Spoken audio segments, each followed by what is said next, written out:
Alright, so hello one and all, welcome back to another Mushoku Tensei skipped content video. We are at Season 2, Part 1, Episode 2, and the contents of this episode were Volume 7, pages 79 to 203. I don't know if I'm going to say that every time, but I just felt like saying it now.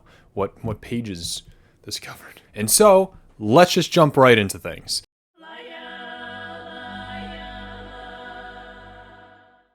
We start off with Rudius doing his workouts just like in the anime, but we find out that his right leg is Tyndalos, his left leg is Backersville, his right arm is Hulk, and his left arm is Hercules. Yes, he has named all of his limbs. And he talks to them as though they are actual people because, unlike Eris, his muscles will never betray and abandon him. He then goes to pray to his holy relic and he takes it with him. Yeah, he's not doing well, exactly, but he heads to the Adventurers Guild as many people thank Rudius for quests that he's helped them with. After 3 months of staying here, it feels like he's made some serious progress. His plan so far, if he wants to be thorough, is to stay in each town for a year, build the trust of everyone there, spread his name, and move on to the next. Solid plan, but it's definitely a time-consuming one. Especially if Zenith isn't even in the Northern Territories to begin with. But then he runs into Sarah, who still isn't quite friendly with him. You can see immediately there's some differences. We don't see Stepped Leader, unlike in the anime, and we never saw Sarah encounter Arrow in the Adventurers Guild, and the events in the opening don't happen yet either, with Rudius being like, he's in the town, like, doing stuff with Snow and with the child. I guess they decided to switch up some stuff this episode. It doesn't matter, whatever. Anyway, Sarah continues to call Rudius pathetic. Counter Arrow shows up and they decide to take on an A-rank quest together to gather some Snowdrake scales, and the next day they set off. The details of the quest were to travel to the Galgo ruins where the Snowdrakes lived. Because they hate bright lights, they tend to stay underground, but that doesn't mean that you can simply wave your torch in front of them and they'll flee. These were A-ranked monsters for a reason. However, because they're usually in packs, they would be considered S-rank monsters and were one of the most powerful monsters not only in the Northern Territories, but of all the Central Continent. Thankfully, the quest only asks of them to pick up some skills scattered around the cave and not to actually fight them. Counter Arrow could probably take on 1, maybe 2 Snowdrakes, but that's probably with casualties. And then there's Rudius. You could do a lot. I know in the anime, we see them like killing a whole bunch of them later on. That's not what actually happens. Those are A-ranked monsters. Counter Arrow is I don't know if they're A-ranked yet, but they're B-ranked at the very least, which isn't enough to take on a bunch of A-rank to S-rank monsters. The anime in general just scales a lot of the characters up a whole lot. It really makes everybody stronger, even Rudius. There's things that Rudius does in the anime that he shouldn't be able to do, just because of the laws of magic. But then again, I don't know, maybe the anime is right. I don't know. It's just interesting. They often make the characters a lot stronger than they are in the books. But speaking of their strength, Rudius notes that Counter Arrow has some of the best coordination out of any party he's ever seen. However, they themselves weren't overly strong. If they were a full party of 7 or got a bit stronger, not that they're like weak or anything, but they could easily reach S rank. But back to the scales. These Snowdrake scales are really good insulators and were used in homes, but since they were they were extremely tough, they were also used in armor and equipment. Now, you couldn't find the average adventurer with this kind of gear, but an S-ranked adventurer would definitely have a couple pieces for sure. But the Knights of the Duchy of Basharan supposedly wore full Snowdrake's scale mail, so they were pretty tough. Anyway, Counter Arrow arrives at the ruins, and they talk and make jokes as Rudius thinks to himself that he wants to mimic the way that Timothy is he's so soft-spoken, but he's able to casually interject a joke when needed. He really is analyzing and studying how to be human. Anyway, they head into the ruins, where in the anime they're just immediately into this open space. In the light novel they have to travel through a long and narrow tunnel that it can only fit 2 people wide. It's very similar with the Holy Sword Highway, I think it's called, where it's only 2 carriages wide. It's a very thin valley, and it's similar with this where it's but just on a much smaller scale. Only 2 people can walk side by side. And there are also these large centipede-like monsters in this cave, but they're no more than fodder for even Suzanne. And this is where Sarah trips and falls, where Rudius accidentally touches her in a certain place. However, this is one of our first signs of his ED, where he mentions that he never really felt anything out of that situation, thinking that he had just matured, which I think is part of it, but it's also likely that it's just that his thing doesn't really work right now. But then the gang made their way to their true destination, the Galgo ruins. It was a giant, expansive space that made you feel like that you were outside, and it had giant icicles hanging from the ceiling with some kind of blue gem lighting the space, much like the glowing gems found in Rikurisu's walls. And according to stories passed from generation to generation in Timothy's family, these ruins served as a fortress during the first human-demon war and was constructed by the god-tier earth mage Largon Hargon, the Subterranean Demon King, who was one of the 5 greatest demon kings of the era. Rudius makes a joke about Hargon like being able to summon the god of destruction, being a reference to Hargon, one of the main villains in Dragon Quest, who wants to summon Marloth, a god of destruction. There's a lot of references in there. I think he mentioned at some point, I don't know if this is a future thing or what, I don't know. I wrote all the scripts together, but at some point he said that he based his workout routine on Saitama's. And then there's a few other references to anime and pop culture. There's a lot of it like sewn throughout here. And it's because this is a side tangent, just for a quick second, not a tangent necessarily, but Mushoku Tensei is like, it is a memoir written by Rudius Greyrat, translated by someone named Jean R.F. Magort, or something like that. I don't know. If you have any of the light novels, check the very beginning of the books, and you'll see that it is like written by Rudius. And this is because basically the idea is at some point in the series, he will have wrote a book series about his life and then have it somehow sent back to the human world. And I say somehow and supposedly and whatever, because we don't ever see that, to be honest. We don't see him ever write it. But at some point he does. And so the reason why there's so many like references in Mushoku Tensei is, one, the author just likes references. It's that simple. But also, 2, it's because this isn't a book series meant for the people of the Six-Face world. It's supposed to be for us. I love the kind of fourth wall thing, like, hey, this is written by Rudius and I can buy it in the shelves. Lore-wise, that's how it works. And so I just find that to be really cool. But that's also a reasoning why he does all these pop culture references. Lore-wise, it's because Rudius is just trying to relate it to the people of Earth. And he's just a nerd, I guess. Anyway, he also wonders just how the humans even won the war with enemies this strong, being able to bypass any fortress in an instant. Because Largon Hargon could easily just shoot up his enemies from the grounds within enemy territory, like an elevator just rising them up into the enemy's base. It's crazy. And that did make me think. We know a lot of texts and books in history in this world are just wrong, right? History books are just wrong. Magic books are just, a lot of it is just wrong. That's a recurring theme in Mushoku Tensei. And so I wonder if there's something to that there. I think that it's stated in the humans had always been the victor in every single human-demon war, which feels unlikely. But based on how the demons are forced to live in the demon continent, it definitely makes sense that the humans had won the wars. There is evidence for that, but I wonder if there's anything else to it.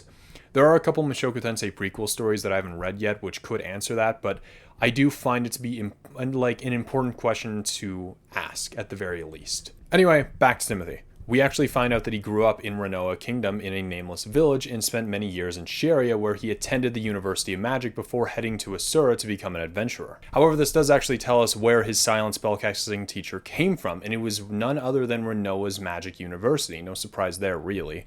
But I wanted to make this character a point because this could mean that there's some family out there that has access to silent spellcasting that could be relevant in the sequel series. But anyway, as the gang were talking, suddenly a flock of giant bats swarmed in. Sarah got headshot after headshot. Timothy used a flamethrower spell that went like this: "May the small smoldering fire call forth a great and searing blessing. Flamethrower." While Rudius went with Blast Wind, which tore right through the bat's wings, causing them to slowly fall into the depths below. As one of the giant bats descended, an even larger frog that had the appearance of that of like a dart frog leapt out of the lake and swallowed it whole. That means it must have been at least 5 meters tall if it could simply eat a giant bat. Rudius thought the frog kind of looked charming. The other men in the party were in awe, while Sarah just looked in disgust. I guess she wasn't much of a frog person, which I know someone who likes frogs. They would be very disappointed in Sarah. As they continue, Rudius admires the surroundings, noting that the visible part of the ruins was about as wide as a middle school, but about 5 stories tall. But again, that was only the visible part. It goes deeper underground by an unknown amount, and the ruins themselves really show their age and how the architecture was designed. It's completely different from anything that he had ever seen. And the cave itself was tall and wide, but the passageways were narrow, and there were tunnels high above the ceilings and walls. This was likely designed due to the demonic anatomy, some being able to crawl up the walls and some being able to fly. On top of that, because of how many people have ventured into the ruins, Timothy has a map of the place, but it's basically just a maze. It seems impractical, but there are actually ruins like this kind of in the real world. The one I'm most familiar with is Derinkuyu, an entire city built underground, and it has a very similar architecture as the Galgo ruins. And the reason why both were designed like a maze is for war purposes. Having narrow passageways as well as confusing layouts of nothing but rocky walls, an enemy would not only get lost, but they couldn't overwhelm them in a single line formation. It's honestly kind of crazy, and I suggest searching up Derinkuyu because it has a fascinating history, especially how it was discovered. It's really interesting. But anyway, they're suddenly bombarded with a horde of skeletons and a wraith. Unfortunately, both wraiths and skeletons are immortal. Wraiths could be burned, but they'll come right back. And a skeleton can be exploded, burned, broken, whatever, and it will also just come right back. There are only two ways to beat them. Either you could use divine magic on the skeletons and destroy them, turning them into light particles. However, the wraith could just summon more. And so that leaves with the only really correct option is to destroy the wraith with divine magic. And so Mimir chants, "I call upon thee, God who blesses the land which nurtures us. Deliver divine punishment to those foolish enough to defy the natural ways. Exsisterate." I don't know how to pronounce that. I think it's exorcist rate. It doesn't matter. And the wraith explodes in particles of light. And a couple things are noted here. This is the second time Timothy had ever had to deal with a wraith. And the first time it was before he joined the party Counter Arrow. He had another party in which one of his members had died due to a wraith. He had made a point to practice for this exact situation. And also, Rudius ponders if the wraith was a ghost of a fallen soldier from the first human-demon war, but figured it was more likely that it was just an adventurer in recent years. Now, as the gang had traveled further into the ruins, the only real monsters that they encountered were those centipedes, the swarm of giant bats, and the small group of skeletons and a wraith. It was oddly scarce of monsters, which put Rudius on edge. Anyway, the gang had made it to their destination, which was a hallway that the snowdrakes used to move from their nest to their hunting grounds, and often used it to groom themselves, which explained why there were just so many, scales lying around. Rudius, Timothy, and Sarah are on lookout for snowdrakes and other monsters. Some monsters that could randomly appear in these ruins are giant bats, red-eyed moles, and myconids, a fungus monster based on Google's search results, and wraiths. And then the snowdrake ambush happens. However, it's presented a little bit more suspenseful and drawn out. But after that, them defending against the drakes basically went the same. However, there is a line that I like, so I'm actually just going to read it straight from the book. I'll do that every now and then. "They really did come back to save me. The moment I realized that, I felt something warm swelling up inside me. I forced that feeling back down just as quickly as it came. I wasn't exactly sure why. I just couldn't handle it right now. I just wasn't ready." It's very short, very whatever, but I just like the way that his emotions were worded and explained. It's, I don't know, I think that a lot of people can kind of relate to that for a lot of different reasons. So, I don't know. There's sometimes just the wording. I don't know who to give props to, either Rifushin himself, the author, or the translator.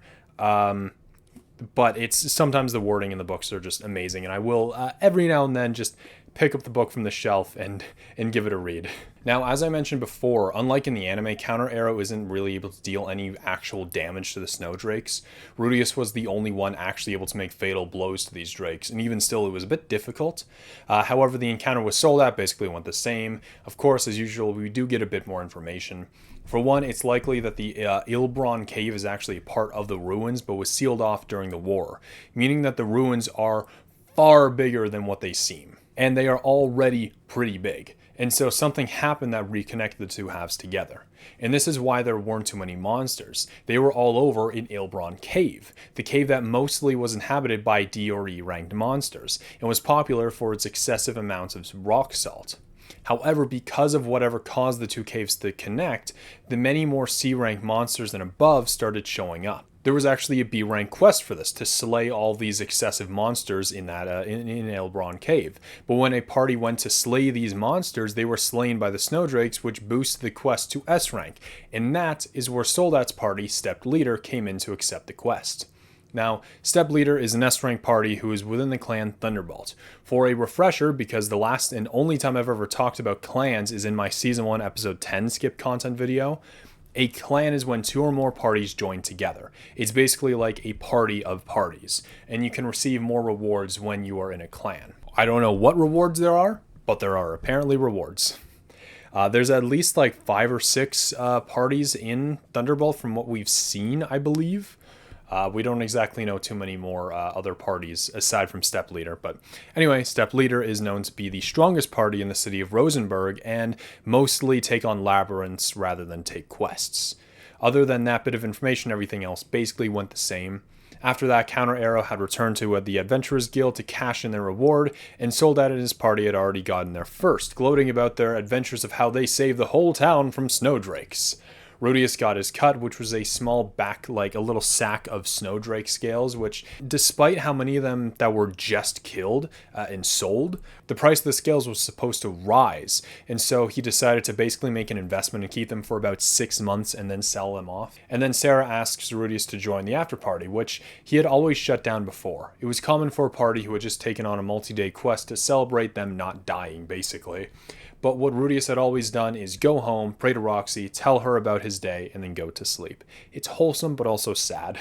However, for whatever reason, he had accepted their invitation this time, much to her surprise. And once again, word for word, the after party was adapted exactly how it happened in the books. However, much of the following was skipped in the anime, so let's get to it.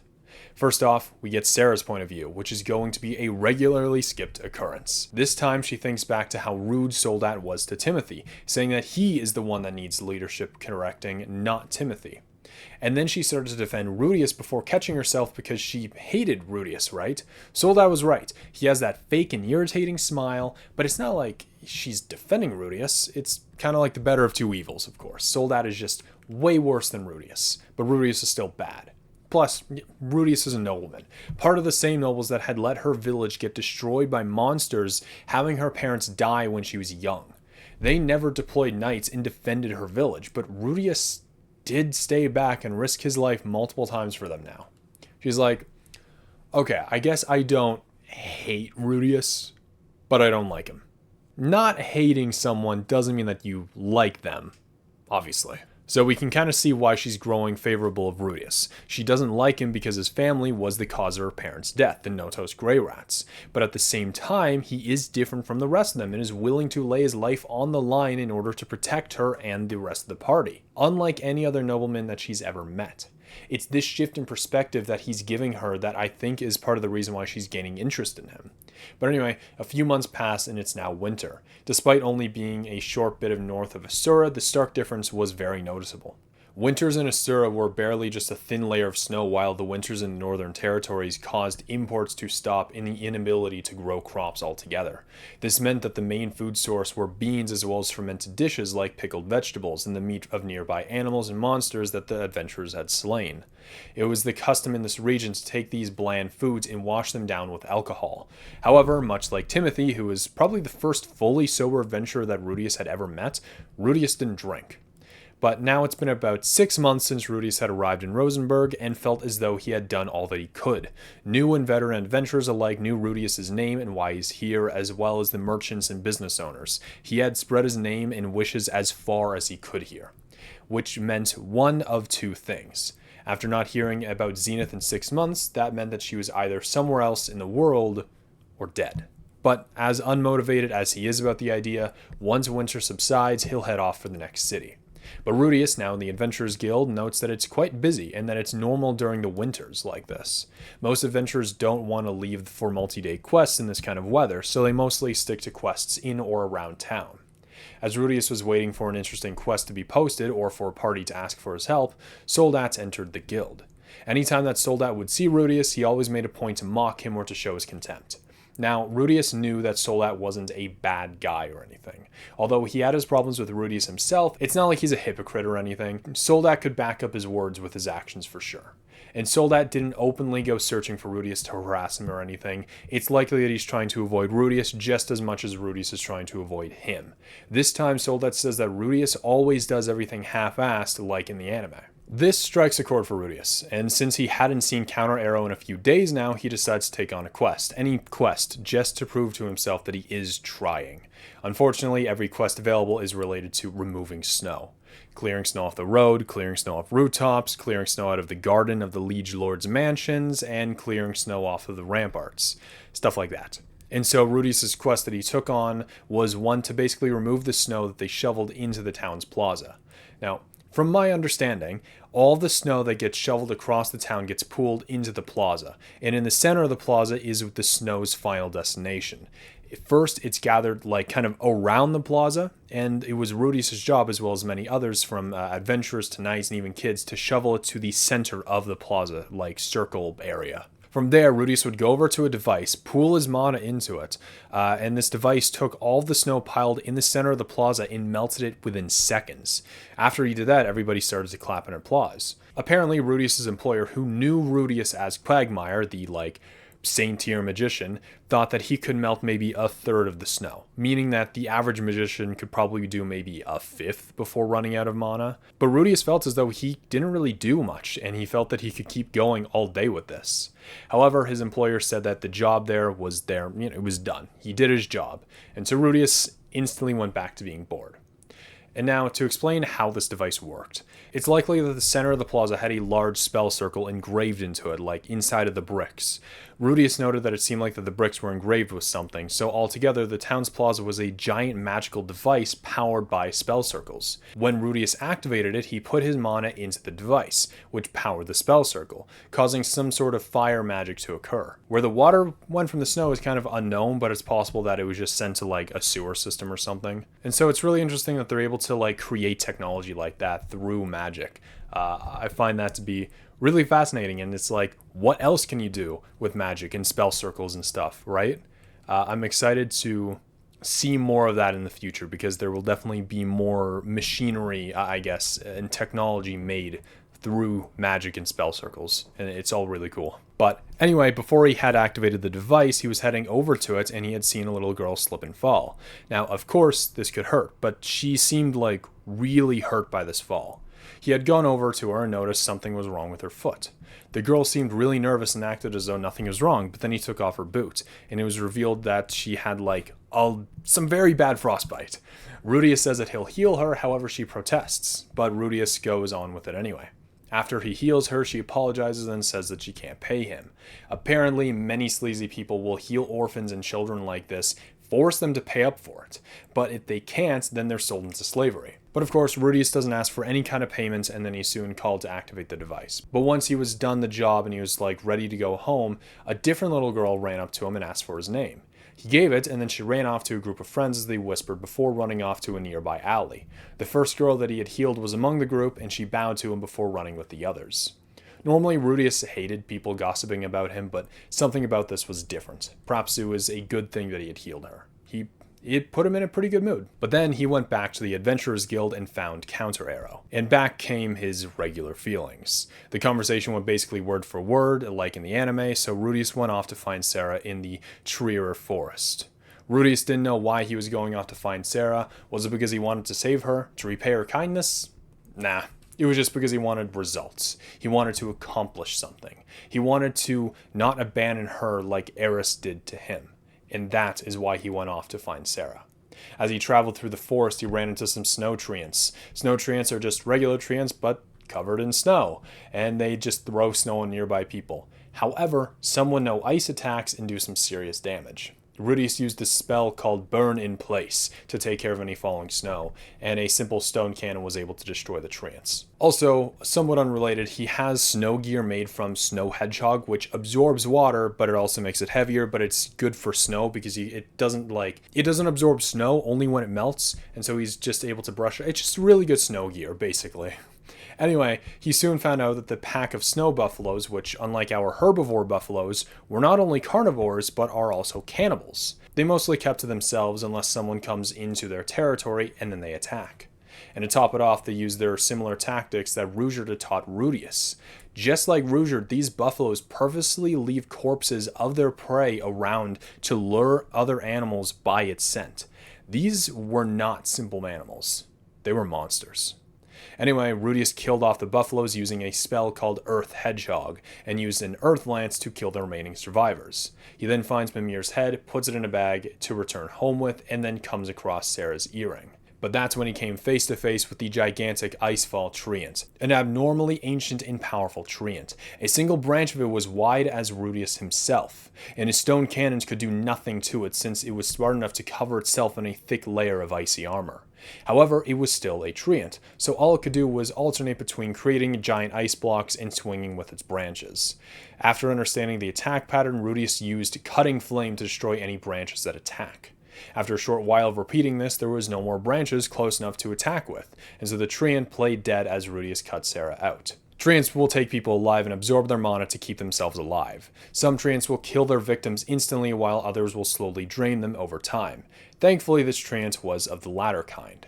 We get a super detailed description of every bone that Sarah had broken, and apparently she had been fighting off snow buffaloes before falling down a cliff and getting trapped by the treant.